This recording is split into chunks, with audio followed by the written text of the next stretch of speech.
In France, a skinny man died of a big disease with a little name. It chanced his girlfriend came across a needle and soon she did the same. At home there were 17-year-old boys and their idea of fun is being in the gang called the Disciples, high on crack and toting the machine gun. Alright, welcome to Adorecream, Sign of the Times Special Part 4. This is the video we've all been waiting for. This is a big one. Hopefully this will get 2,700 views like my 3121 review. This is me reviewing the individual tracks on Sign of the Times, and I'm going to try and not take 25 minutes this time.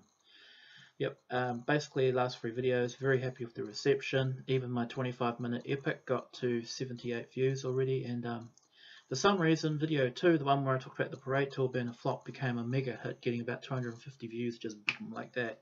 So I'm glad people like that.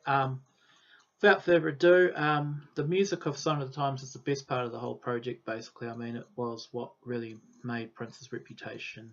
First of all, we've already discussed how every song came together and how it was made, but pretty much I just have to say a couple more general comments before we get into the songs. I'm going to do them in order as they appear on the album, so I'm not going to just go from best to worst or anything. Basically, there are no worst songs on Sign of the Times. I mean, the song, which I've rated 16 out of 16, It's Going to Be a Beautiful Night, is still an incredible song. And one thing I love is that there's this amazing drum beat going through nearly all the songs. I mean, the drum machines are just incredible, and often a weak track is salvaged by an amazing drum machine beat like it. And also, too, probably the thing to notice about Sign of the Times in general and why it's so good is Prince's vocals throughout. I mean, not only are they just good vocals, but Prince is really doing every voice he's probably ever done in this album. He throws everything into it. Now, I've already sung the first 20 seconds of track 1, Sign of the Times, which I really consider one of my absolute favourite songs of all time. Sign of the Times starts the album off in a very morose way. He's basically singing about how bad the world is. He sings about AIDS, drug abuse, urban decay, despair and hopelessness, war, humans' misplaced priorities by sending people to the moon, you know, while his cousin's off trying drugs, basically. Horses are slang term, I think, for heroin, and reefer, of course, marijuana. And then there's a great drum beat behind it. Prince's vocals are really good. When he gets to the end of the song, he talks about how the solution is to let's fall in love, let's have a baby, let's call him Nate if he's a boy. And I really like that. That really grabbed me because the anagram of Nate is Tane. So there you are, the loopy Prince fan coming in here. Prince is cross-referencing me in the song. Of course he's not, I just dirty things now. Now, after the moroseness of the first track, which is still excellent, even though the tone of it's really, really dark, as we move into Play in the Sunshine, which is easily the most positive, funky, upbeat song on the whole album. It is a fantastic song. I really love it. Play in the Sunshine has got some very positive lyrics about loving people till they come off the wall, and basically all these happy people are singing and dancing around Prince, and Prince is saying no, no, and finally they keep going, and he goes, yeah! And then there's a guitar breakdown again, amazing drum machines, Fearlights and Lins throughout, and some really good singing in that song. I really love it. It's a real positive, happy, happy song. Then this moves into a soul masterpiece called Quake. And Quake is very much a James Brown, Sam Cooke type homage, and it's basically about just partying and having a good time, you know. Let's do the twist a little bit faster than they did in 66, a little bit slower than they did in 67. Twist, little sister, and go to heaven. And you know, and the funniest part is, shut up already. Damn. It's just so funky, and it's just one of the funkiest, most danceable tracks you'll ever hear on any album. And again, Quake again is another great song. And then we've got the Ballad of Dorothy Parker. Now, a lot of fans really love this track. I'm not quite so crazy about it. Again, it was a song that was inspired to him by Susanna about Dorothy Parker, who was some American wit and poetess. Prince practically knew nothing about him, and basically she was just a waitress serving him food in the restaurant. You know, I'll have a shrimp cocktail, I'm not that hungry. And then Prince goes home, has a bubble bath, and fantasizes over her. So basically it's Prince singing about sex.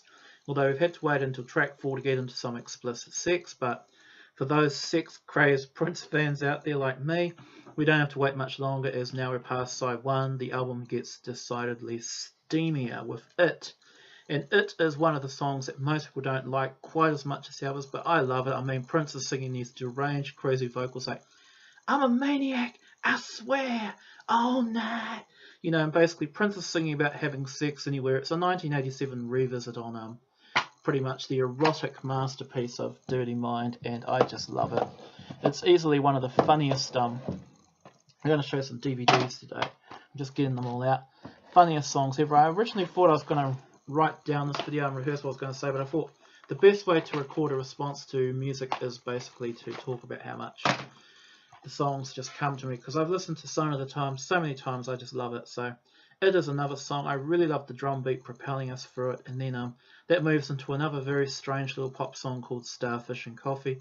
And again, Prince says it was by Susanna, who basically gave him inspiration about a very weird child at school, you know. And it's got some funny lyrics, you know, if you set your mind free, baby, maybe you'd understand. And again, Prince has kind of added some sexual metaphors into it, you know, the meats that were in her lunchbox.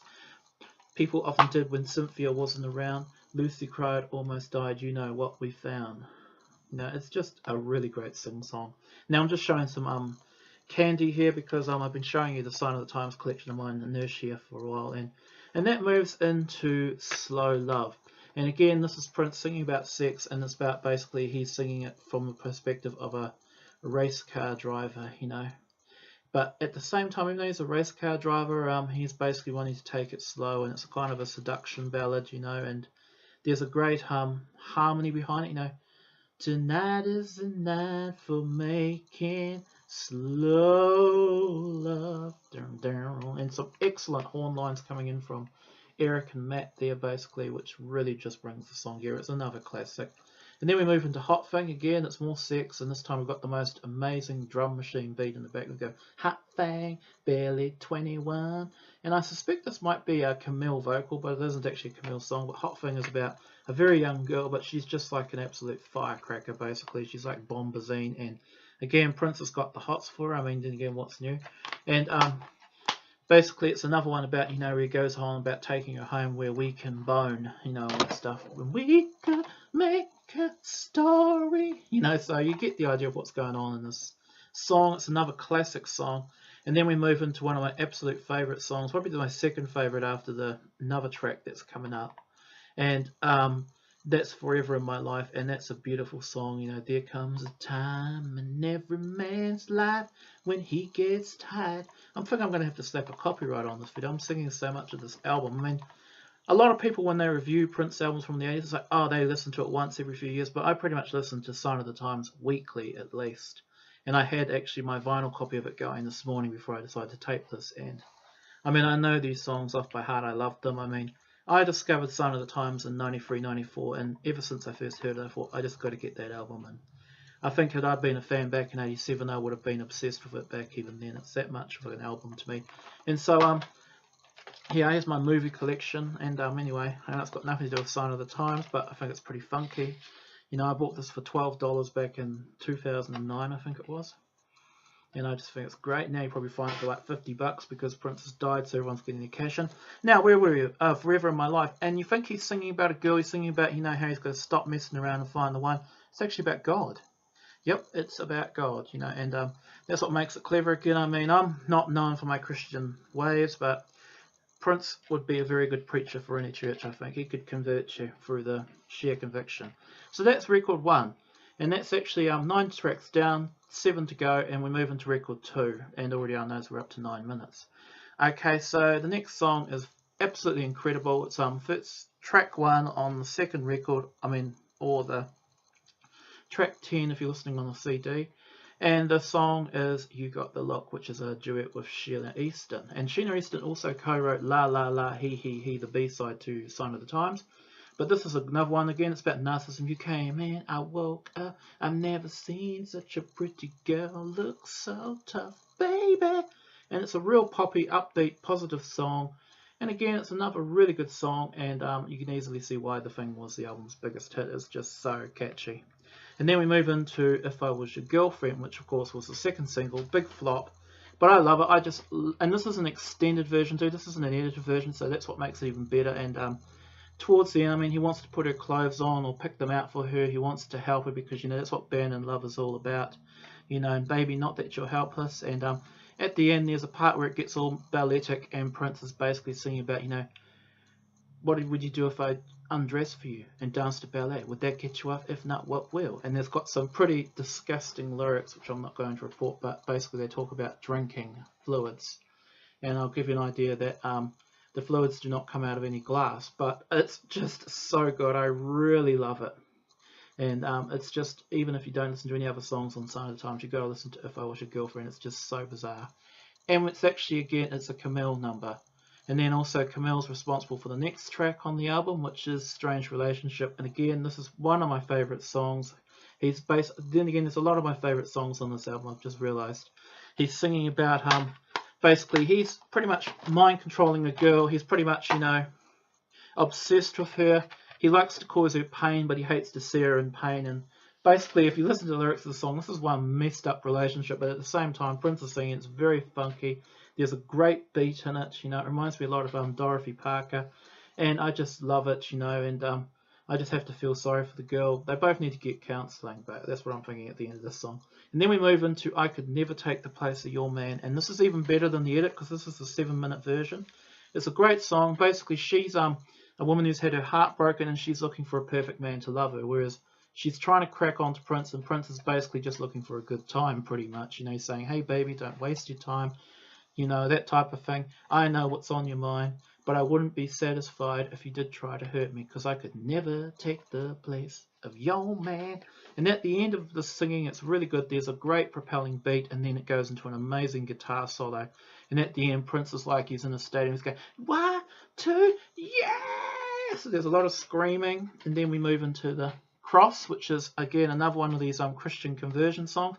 What I love about the Cross is it builds. It starts off very low. It's like, get us to the left of us, flowers to the right. So it's got the sort of Sign of the Times type feel to it, meaning the song, not the album. But so it's kind of like another morose song, but it gets louder and louder. It's like the guitar is building up and you can hear the drums are building up. I don't know if it's drum machine. I suspect it might actually be Sheila E. or Prince playing the drums on another tape. And it builds up and it's going, we need bread for all y'all. If you can just listen with the Cross. We all have our problems. Some are big and some are small. And it's just great. I just love it. And then we move into the 9-minute plus jam. And this is actually the only Revolution track on the album. It's going to be a beautiful night. It's the extended Revolution. And Prince is doing a multitude of vocals. I mean, at the start, he's singing in a very Camille type voice. You know, I mean, even though he doesn't credit it to Camille, it's definitely a Camille voice. It's no. And then at the end, he's going back into his normal Prince part. And Sheila E. comes along and does her own Trans-Mississippi rap, you know, and that's actually about the Edward Lear classic, the Table and the Chair, which is absolutely hilarious. There's a funky band part. There's a part at the end where Prince just shouts, confusion! And you hear all these saxophones, horns, guitars, trumpets, and everything just going all over the place. And then he goes, ah! Yeah, and then you hear all this cheering in the background. And that all clears away for probably the absolute best song on the album, probably the best song he has ever made, and that's called Adore. I don't know if anyone's ever heard of it. Adore is a song about how Prince meets this girl. He's absolutely struck by her beauty. They make love, but she's afraid of him, apparently, and he's afraid of her.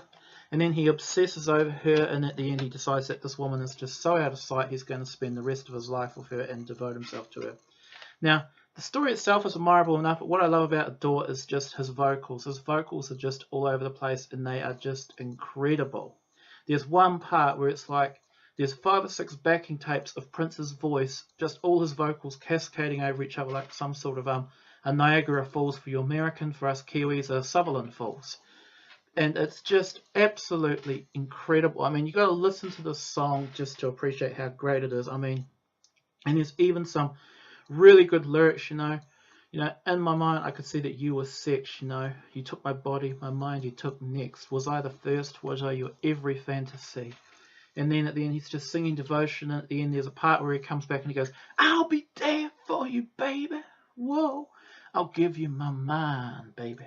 And it's just bloody hell. I mean, you have to listen to this music. You can't hear me just about go teary-eyed over how great this song is. I mean, it's just the most incredible thing ever. I think the first time I heard Adore, like I said, you know, I go into this whole Prince gig a bit late, like in the early 90s, was I'd bought the hits 1 and 2. I got home and I was putting on the hits and I was listening to it, and I think Adore was, it was only an edited version of Adore on that album. It's like the 3-minute version, but I just heard that song for the first time and I was like, what the hell was that? I couldn't believe it. I was like, okay. I hadn't even read the notes yet. I just basically got home, put the album on. I wanted to listen to some old Prince songs. I was a bit tired of My Name is Prince, Sexy Motherfucker, and Cream. So I wanted to hear some classic stuff. I didn't have money in those days, so I hadn't bought the back catalogue yet, and I only kind of knew like the big hits like Sign of the Times and You Got the Look. But when I heard Adore, I have got to get Sign of the Times. So I went down to the shop and I thought, I'm going to buy it, I know I can't afford it. But it was like $65 for a 2 CD set. And I couldn't afford it. So I had to wait until early 1995 when I had my student loan and I spent about $40 on a second-hand set. But worth every cent. I just couldn't believe how good Adore was. And there's my story. So at the end, I'm going to give you a little slideshow of some pictures of Prince from the Sign of the Times era. Like I said, I do not own the copyright to any of these images or any of these songs I've sung today. They belong to the Warner Brothers, Prince, NPG Music, and Paisley Park Enterprises, and therefore that is their work, not mine. I'm merely just a person slavishly devoting and loving it, pretty much. I just love everything about this album. This is number 4. This is the songs. Okay, and I might just give you a little bonus really quickly. I'm going to rate the 2 B-sides. First of all, there was La La La, He He He. I've already done a video about that song, about how much I think it's just clever and it's funny. It's about cats and dogs chasing each other up a tree and having sex. It's actually a very funky and very catchy song. I really like it. It's probably not quite on the level of the rest of the tracks on Sign of the Times, but it's still an excellent B-side. And then there's Shockadelica. Shockadelica, which was the B-side to If I Was Your Girlfriend, was written at the same time. Basically, it's about a very spooky type girl. I'm thinking an Elvira type woman who's basically, again, she's like Prince. She's quite freaky in bed like Darling Nikki was, and it's actually not bad. There's some good voiceovers in it, but again, it's not quite on the level as the Sign of the Times stuff. It's still a good enough B-side. So there you go. May you live to see the dawn. Last video about the impact and reaction. Just be a short one. I swear it'll be a short one. It won't be 17 minutes or 25 minutes. And that'll be concluding my Super Sign of the Times project. Now, shout outs to my normal friends, Nightchild Ethereal, who's got a wonderful For You video up. He's going ahead with his Prince Odyssey, where he's going to review every Prince album in order. So that's going to keep him busy for the next 3 or 4 years, I'd say, at this rate, given that it's not like Prince has only recorded 3 albums in his life. And I can't wait until he gets up to his episode on Sign of the Times and, of course, Parade. And also a friend of mine, Hamish Witter. I mean, you're going to hear that name soon because he's written a very good book about bootlegs, of Prince bootlegs, of course. Tracy Connell and Tracy Connon over in Australia. Moonbeam, who's been doing the best rating the Prince album tracks, and also Benjamin Thomas Umbright, Stephanie Look, and everyone on Prince.org, and everyone in the Prince community. Thank you for watching my videos, and all my subscribers, of course. I mean, thank you very much. I know I've got 60 subscribers now, and I don't want to let you guys down, but, live life, be funky, and listen to a lot of Prince. And don't worry, I haven't forgotten that we're only 2 weeks away from a very ominous date in Prince history. And yes, there will be a video on it, and I'll have the Sign of the Times Mania finished by then. And yeah, so there you are. May you all live to see the dawn.